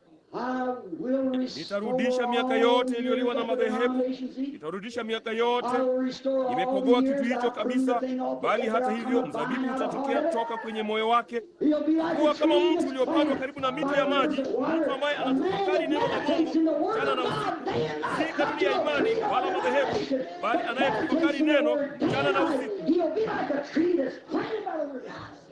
Kuwa kama mtu uliopandwa karibu na mto wa maji, matawi hayatakauka, atazaa matunda yake katika majira yake. Mungu aliahidi jambo hilo. Mungu akipasua, akitoa, akikata vipande viwele, akijitenganisha mwenyewe, akijigawa mwenyewe. Alifanya jambo lile lile kwenye siku ya Pentekoste wakati Roho Mtakatifu aliposhuka. Nguzo ya moto ilishuka iliyowafuata Israeli. Sote tunajua hiyo ilikuwa ni Logos, hiyo ilikuwa ni Kristo. Na wakati iliposhuka kwenye siku ya Pentekoste ilifanya nini? Ilijigawa yenyewe na ndimi za moto zikakaa juu ya kila mmoja wao. Mungu akijigawa mwenyewe miongoni mwa watu. Roho ndugu, unaweza kuwa kitu moja ukiwa na roho ile ile iliyokuwa ndani ya Kristo. Yeye aniaminie mimi, kazi nizifanyazo yeye naye atazifanya, kubwa kuliko hizi ama nyingi zaidi kuliko hizi. Fasiri iliyo sahihi, kwa kuwa naenda kwa Baba. Bado kitambo kidogo na ulimwengu haunioni tena, hata hivyo ninyi mtaniona, kwa kuwa mimi mwakilishi nafsi kwa pamoja nanyi hata ndani yenu wakati wa mwisho, utimilifu wa dahari. Yeye aliahidi kufanya jambo hilo. Enyi uzao wa Ibrahimu, yeye yupo hapa sasa. Ana nini? Tuko hapa siku chache zilizopita tukisherehekea kufuka kwake, bali Mungu alimfufua. Tunashuhudia jambo hilo, tunaliimba. Naye anaweza kutokea na kufanya jambo alilofanya kama tu vile alivyofanya kabla ya kufuka kwake. Tungeliita jambo hilo mpiga ramli, Ibilisi, Beelzebuli. Tulifungia nje ya kanisa. Tunafanya hivyo kwa nini? Hatuna budi kutimiza maandiko ya kwamba katika wakati wa Laodikia neno ambalo lilikuwa ni Kristo lilitolewa nje, akibisha mlango, akijaribu kupata ushirikiano kutoka mahali fulani apate kuingia na kujitambulisha. Lakini tawi litachipuka tokea pale kwa hakika kama chochote kile. Nilimwambia ndugu Sheri, basi ni tawi la namna gani utakalochipusha mwaka ujao? Je, litakuwa ni mchungwa? Litakuwa ni la mlimau? Litakuwa litakuwa ni tawi la asili. Alisema utakapotoa tawi lake wenyewe litakuwa ni la mchungwa kama tu ulivyokuwa pale mwanzo. Na wakati uzao halisi ulio hai wa Ibrahimu utakapochipuka, roho yule yule aliyekuwa ndani ya Yesu Kristo ataishi miongoni mwao. Kila neno litaitikiwa kwa amina. Wanaliamini. Si hili lina pumzi na lile halina pumzi. Wanaamini jambo lote zima, maana ni neno la Mungu. Je, mnaamini jambo hilo usiku wa leo kwa moyo wenu wote? Ninaliamini. Nimekwisha kuhubiri hapa sasa mpaka muda mrefu umepita. Na tuinamishe vichwa vyetu kwa dakika moja, nami nitamalizia hili kesho usiku. Niliahidi sitawachelewesha. Yesu Kristo ni yeye yule jana, leo na kuthibitishwa. Lilitatuliwa kwa Ibrahimu wakati alipoliona kwa imani, akaenda moja kwa moja bila kusita katika kutokuamini. Hakusita. Sasa vipi kuhusu uzao wake wa kifalme? Sisi ambao tunadai, sisi wa Kristo wa siku hii ambao tunadai kuhusu kikombe kile kile ambacho yeye alikinywea, kwa na roho wake yule yule ndani yetu, tumeona yeye akithibitisha ahadi yake ya kuwa hapa pamoja nasi. Ile ahadi ifanya itimilike, haijatimia katika nyakati zote, hatujawahi kuwa nayo huko nyuma. Chunguzeni historia, kamwe haijawahi kutokea. Nayo ilifanyika wapi? Inapaswa kwenda wapi katika siku za mwisho? Kwa kanisa teule. Si Babeli, si Sodoma.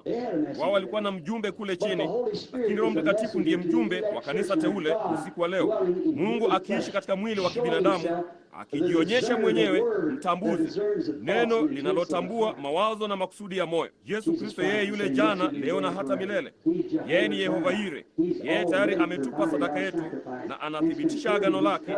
Yeye anatimiza agano lake katika siku za mwisho kwa watu wapendwa. Tungeweza kuzungumza hapa usiku kucha mambo ambayo yamesemwa ya kutosha. Wapo watu hapa walio wagonjwa, mnahitaji uponyaji. Kwa nini hamwamini jambo hilo? Kama ningaliweza kuwaponya, ningalifanya jambo hilo. Iweni katika kuomba. Kama ningaliweza kuwaponya, ningalifanya hivyo. Mimi siwezi kuwaponya ninyi. Mimi unaona, ninatoa huduma usiku wa kwanza ama wa pili hapa katika kuwaombea wagonjwa, na hilo si kwa ajili ya jambo hilo tu. Kama kuna uzao wote hapa uliokusudiwa uzima, Roho Mtakatifu ataupata. Wataliona, watalijua. Sasa yeye ni wangapi hapa mngeinua mikono yenu mbele za Mungu na kusema, ninaamini jambo hilo kwa moyo wangu wote, ya kwamba Yesu Kristo ni yeye yule jana, leo na hata milele, ya kwamba amefufuka katika wafu na yu hai miongoni mwetu usiku wa leo, akijionyesha mwenyewe kuwa yuko miongoni mwetu, nami ninaamini ni mambo ya Mungu. Je, mngeweza kuinua mikono yenu na kusema, kwa kweli ninaamini jambo hilo? Sasa Baba wa mbinguni wako mikononi mwako. Wao wanadai ya kwamba wao ni uzao wa Ibrahimu. Wao wanataka baraka za Mungu. Na sasa nimewaambia katika njia hii rahisi ndogo, ilianza kwenye somo langu wala sikulimaliza. Lakini Baba wanaona hapa katika kule kumthibitishia Ibrahimu ya kwamba wewe ulimthibitishia ile ahadi, ukampa uthibitisho. Sasa kama kama Roho wa Kristo hayumo ndani yetu, basi sisi si wa Kristo hata kidogo, wala tabia ya Kristo haiwezi kubadilishwa. Naye ametuambia vizuri kabisa, na anaahidi mambo haya kulingana na Biblia mahali pengi.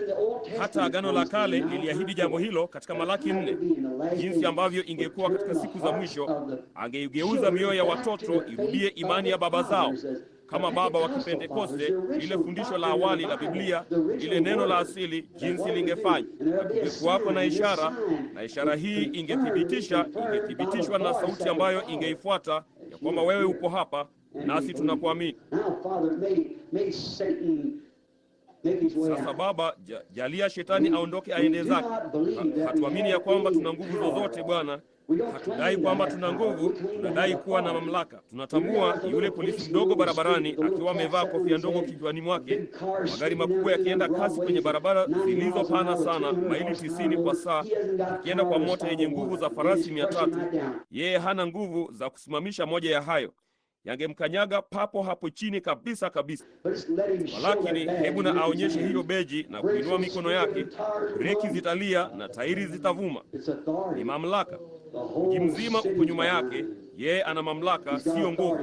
Huenda asiwe na uzito wa retili 100, bali ana mamlaka. Hivyo ndivyo ilivyo usiku wa leo Bwana. Tunamjia shetani si kwa nguvu, bali kwa mamlaka, kuonyesha damu na thibitisho la lile agano. Yeye hana haki ya kuwashikilia watu hawa wagonjwa. Kiwaangalia na kuona wakitoa jasho hapa, Mungu, laiti kungalikuwa na njia fulani inayoweza kuwaletea ujumbe. Laiti wangaliweza tu kuona Bwana, watambue tu. Waamshe Bwana mara moja sasa usiku wa leo, jalia waone ya kwamba wewe ni Mungu yule yule. Unalithibitisha neno lako, unalitimiza kama tu ulivyoahidi. Katika siku hizi za mwisho ulisema mambo haya yangetukia wakati mwana wa Adamu anapofunuliwa, kwamba mambo haya yangetendeka. Jalie Bwana, na jalia waone ya kwamba ni wewe. Katika jina la Yesu ninaomba, amina.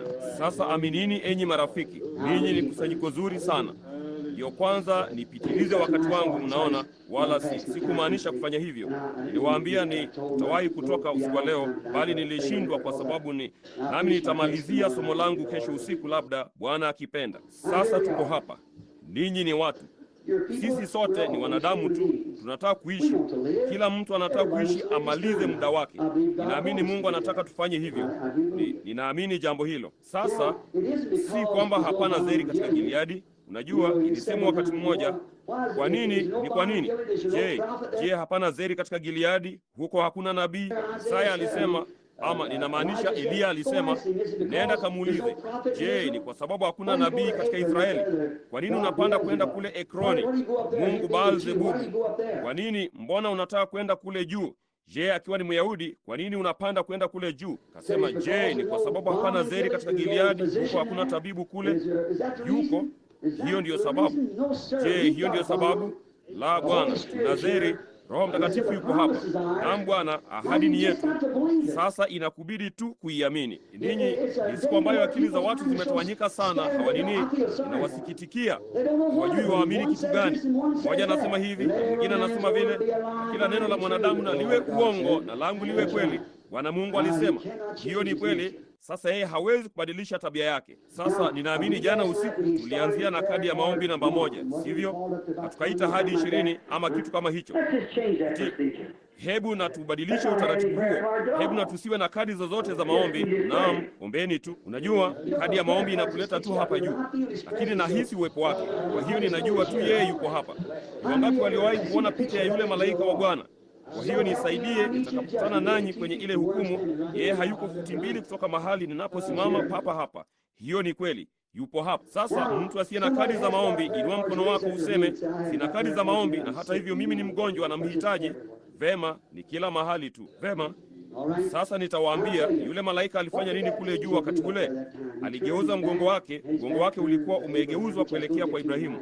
ambalo nilitaka kulifikia usiku wa leo, wala sikulifikia. Na pale aliposema lingekuwa ni jambo lilo hilo atakapokuja Bwana, kama ilivyokuwa kule Sodoma. Tunaona yeye alikuwa amegeuza mgongo wake kuelekea kwenye hema na Sara katika yale aliyosema, kwa maana yeye alimwambia, wala asingeweza kufahamu ya kwamba huyo akiwa tu ni mwanadamu huko nje, akila nyama aliyokaanga, akinywa maziwa kutoka kwa ng'ombe na akila nyama ya ndama wake, na huyo alikuwa ni Mungu. Biblia ilisema alikuwa ndiye. Ibrahimu alisema alikuwa ndiye Elohimu. Hiyo ni kweli. Elohimu, Mungu. Alitoweka moja kwa moja mbele ya Ibrahimu, na Mungu alimwita Bwana Mungu Elohimu, yeye ajitoshelezaye kwa yote.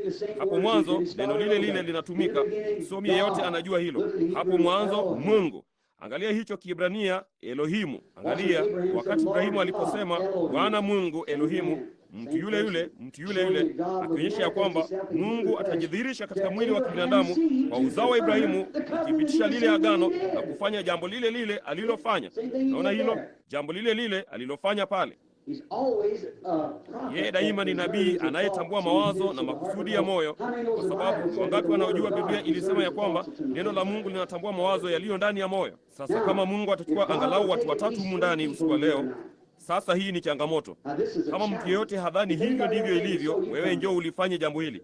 Wasipokuja, basi msiseme neno kulihusu. Mnaona? Sasa angalieni, tukichukua angalau watu watatu, tatu ni thibitisho, ambao siwafahamu kabisa, na kama Roho Mtakatifu, kama utaamini tu, hilo tu ndilo ninalowaomba kuamini, kufanya, kuamini ya kwamba Biblia hii ni kweli, nasi tunaishi katika siku za mwisho, na hii ndiyo ahadi ya siku za mwisho. Kumbukeni, Ibrahimu ama hakuna mtu mwingine aliyeona ishara nyingine yoyote mpaka yule mwana aliyeahidiwa alipojitokeza jukwani. Ibrahimu aliona kila namna ya ishara na kadhalika kufikia wakati huo, bali hiyo ilikuwa ndiyo ishara ya mwisho. Yeye kamwe hata ukatiza ule mwendeleo wa Mungu. Uzao wa Ibrahimu, hiyo ndiyo ishara yao ya mwisho. Unaona, hiyo ilikuwa ndiyo ya mwisho. Mungu yeye alijua hapo hapo huyo alikuwa ni Elohimu, naye Yesu akarudi moja kwa moja na kusema ingekuwa hivyo. Na sisi tupo papa hapa leo kwenye hilo jambo lile lile. Enyi watu, hii ni kweli. Ninajua papa hapa katika shedi ndogo ilisema vema, imekuwa hivyo daima. Yeye alizaliwa katika hori.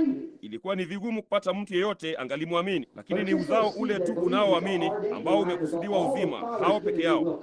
Wote alionipa Baba watakuja kwangu. Hiyo ni kweli. Huna haja ya kuwa na wasiwasi kwamba jina lao liko, wataliona. Na kwa jinsi gani wataliona? Sasa mnaona, ni wazo tu. Ningeweza kuomba na kuwawekea mikono. Tutazungumzia jambo hilo hasa Jumapili alasiri, lakini ninawataka muone ya kwamba unaweza kuweka mikono yenu juu yake. Je, ni kuhani mkuu anaweza kutokana na mambo ya udhaifu wetu? Je, mnaamini jambo hilo?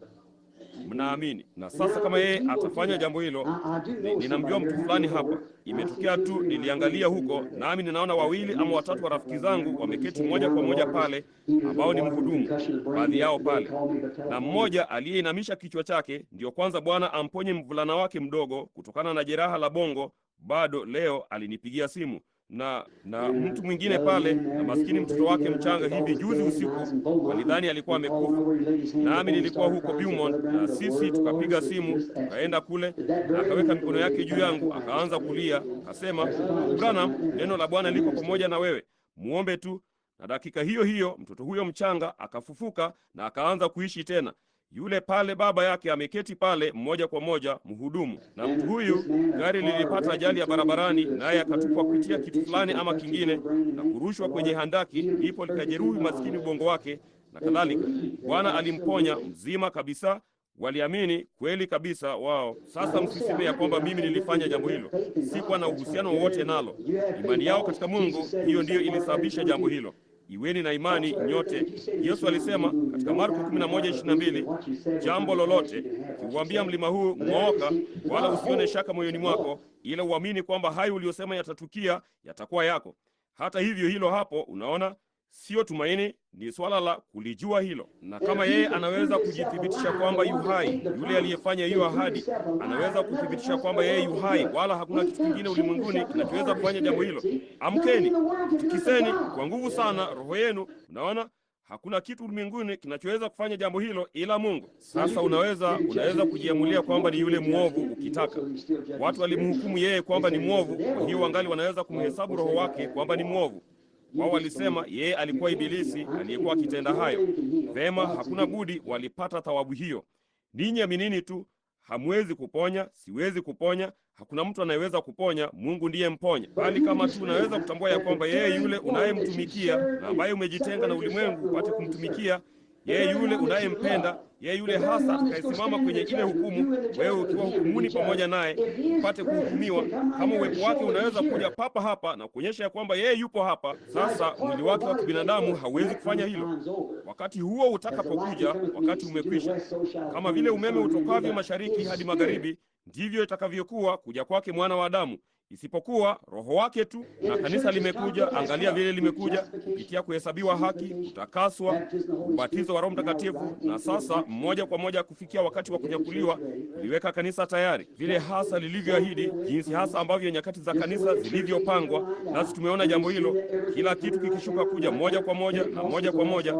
Pentekoste ndilo dhehebu la mwisho. Hilo ni kulingana na maandiko. Litakuwa ndilo dhehebu la mwisho, limekataliwa pamoja na hayo mengine. Hiyo ni kweli kama dhehebu. Hakuna dhehebu linalokubalika kwa Mungu. Ni watu binafsi ndio wanaokubalika kwa Mungu. Sasa je, hamwezi kuamini uwepo wake? Sasa hapa mimi ni ndugu yenu tu, na sasa nilitumwa wapo. Mungu aliniambia nije nifanye jambo hili. Kwa hiyo ninamwamini, na kama halikuandikwa katika neno kwa ajili ya wakati huu, ningeliliacha. Chochote ambacho hakiko kwenye hilo neno sikiamini. Nisingelikikubali, sisemi nisingelikiamini, bali sikikubali, sikielewi. Lakini wakati kiko kwenye neno hili na ni ahadi kwa ajili ya wakati huu, ninakifahamu. Nanyi je? Bwana na atusaidie sasa. Nanyi mnini tu, ninyi karibieni sasa kwa imani. Aminini kuwa katika nini uwepo wetu, tuko katika uwepo wake hasa. Sasa ni Yesu yule yule aliyefanya ahadi hiyo. Na katika Biblia hapa, yule Paulo aliyevuviwa, ambaye alikuwa amepata funuo kwa wingi sana, hata alishikwa na wasiwasi, naye alikuwa na shida katika mwili wake, asije akajivuna kwa wingi wa hizo funuo. Unaona, yeye aliandika Biblia, alikuwa amevuviwa sana, aliandika vitabu vya Biblia kama vile Musa. Yeye alikuwa ni nabii, kwa hiyo yeye neno lilimjia, naye akaliandika na likakubalika katika maandiko matakatifu. Sasa yeye ndiye ambaye anasema nini, anaamini jambo hili, aliyefundisha mambo haya. Sasa kumbuka ya kwamba Kristo amefufuka katika wafu na yuko miongoni mwetu. Basi shika hilo moyoni mwako. Kristo alifufuka katika wafu na yuko miongoni mwetu. Sasa tumeona kila namna ya miamsho mikubwa na kupaza sauti na kumsifu Mungu, yote ni sawa. Tumenena kwa lugha na kutabiri na kadhalika. Tumeona hayo yote, hayo ni sawa. Hayo yanaambatana moja kwa moja na jambo hili. Lakini kumbuka, jambo la mwisho ni uwepo wake wa kiungu. Neno lenyewe, yeye ni neno. Kichwa, neno, kinakuja kwenye mwili. Naona halafu basi neno hilo katika Waibrania mlango wa 4 lilisema, neno la Mungu ni kali, lina nguvu kuliko upanga ukatao kweli, kuyatambua mawazo na makusudi ya moyo. Sasa hebu chukua andiko hilo na ulifuatilie huko nyuma kutoka mwanzo wa manabii, ufuatilie moja kwa moja kupitia kwa Yesu Kristo, uone kama si jambo lile lile kwamba yeye anajulikana kama Masihi. Sasa si kwamba mtu fulani hapa ndiye Masihi. Roho Mtakatifu ndiye Masihi. Kristo na Roho Mtakatifu ni kitu kile kile. Kwa hiyo huyu papa hapa sasa akifanya kazi katika mwili, akitayarisha huo mwili kwa ajili ya neema ya kunyakuliwa. Liaminini wapendwa. Bwana Mungu, tafadhali jalia litukie usiku wa leo. Sasa katika jina la Yesu Kristo ninachukua kila roho humu ndani chini ya mamlaka yangu kwa ajili ya utukufu wa Mungu. Ninasema hivyo ili mpate kufahamu. Mnaona, msinini. Kama unatilia shaka wewe si vyema kukaa sana, maana watu wengi walioketi hapa, hapana shaka, wameona ni jambo gani linalotukia mara nyingine kwa wasioamini. Atatoka kwa mtu mmoja aingie kwa mwingine, kama ilivyotukia katika Biblia.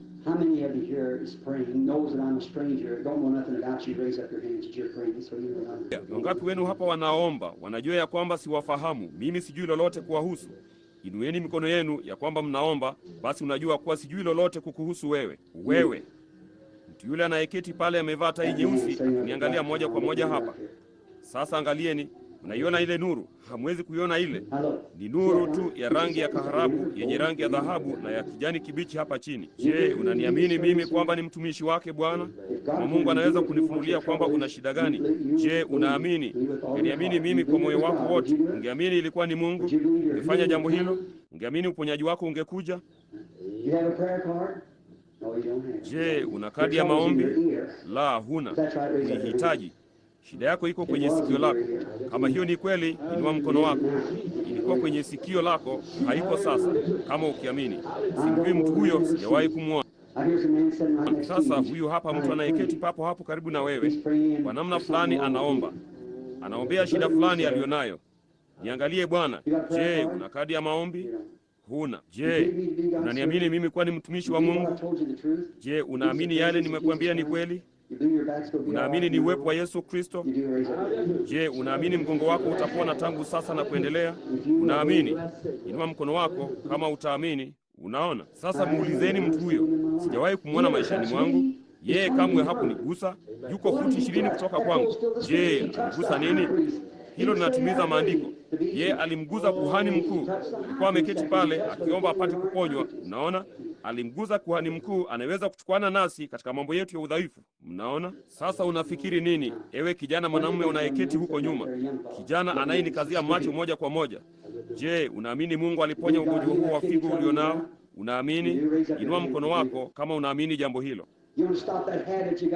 Je, unataka kukomesha tabia hiyo ulionayo pia?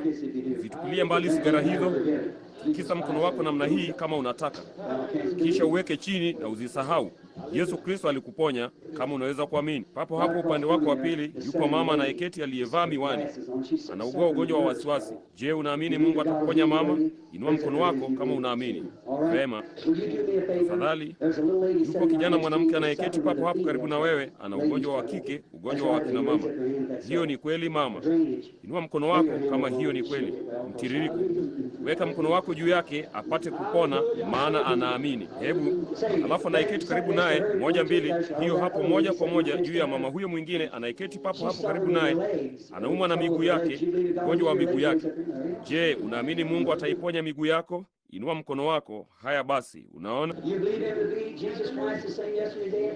Namwamini yeye kwamba ni Yesu Kristo, yeye yule jana, leo na hata milele. Je, unaamini? Unayeketi pale hapo hapo nyuma ya mtu huyu anayeketi hapa mbele, mama anayeketi hapa. Je, unaamini ya kwamba Mungu, kuna vitu viwili vya hatari, kimoja cha hivyo ni kansa, hicho kingine ni yabisi kavu. Je, unaamini ya kwamba Mungu atakuponya? Kama utaamini, inua mkono wako na useme ninaamini. Vema, amini. Je, mnaamini?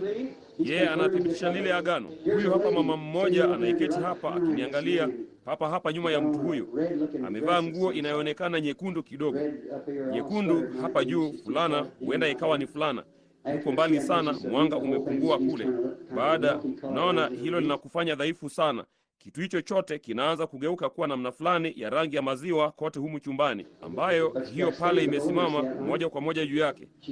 Naiona ile nuru. Je, anaombea jambo fulani. Kama Yesu Kristo atanifunulia kile unachoomba, je, utaamini kwa moyo wako wote?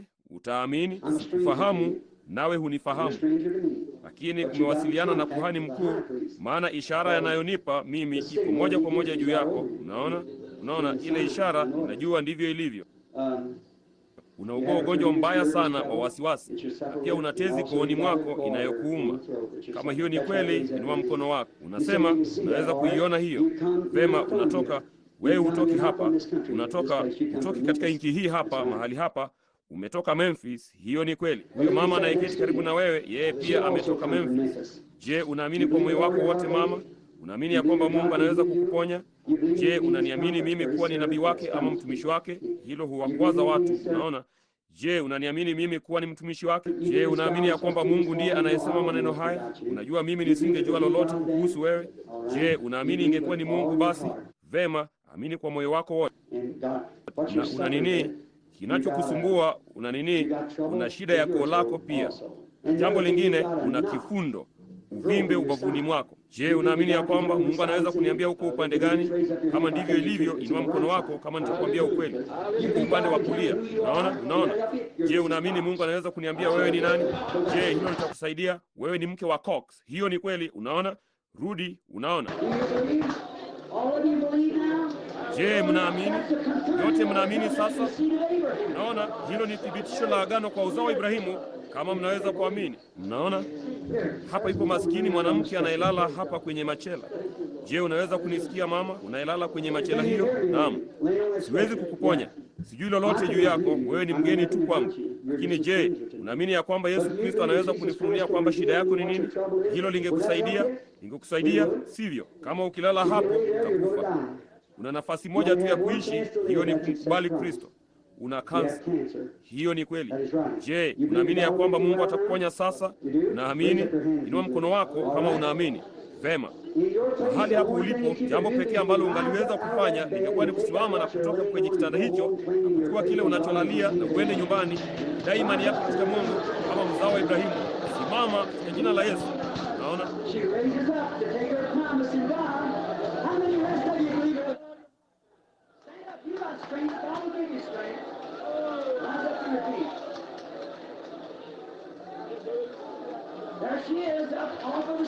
anasimama apate kuchukua ahadi yake katika Mungu.